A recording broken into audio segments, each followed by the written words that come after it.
The COVID-19 pandemic has drawn new attention to the inequalities people face every day. To reduce these inequalities, SANOFI is accelerating its efforts to close the gap between those who have access to life-saving healthcare and those who do not. Its first step is to launch a non-profit business unit, SANOFI Global Health, to provide access to essential medicines for people in the world's 40 poorest countries, where a staggering 2 billion people still lack access to healthcare.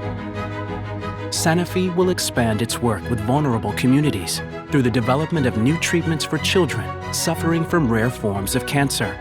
By developing these treatments without recouping costs, SANOFI could cut the childhood cancer death rate in half within the next decade.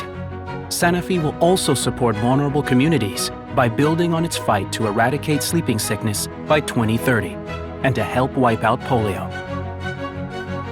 SANOFI is strengthening its efforts to protect the planet. This means rethinking its products and operations in order to shrink its environmental footprint. The backbone of SANOFI's commitment to society has always been its people, who are working to break down the visible and invisible barriers that separate people from each other. By championing diversity and equality, SANOFI is building empowered, inclusive teams that reflect the communities where they work. Much has already been done, but there is always more to do. At SANOFI, we know we can do more.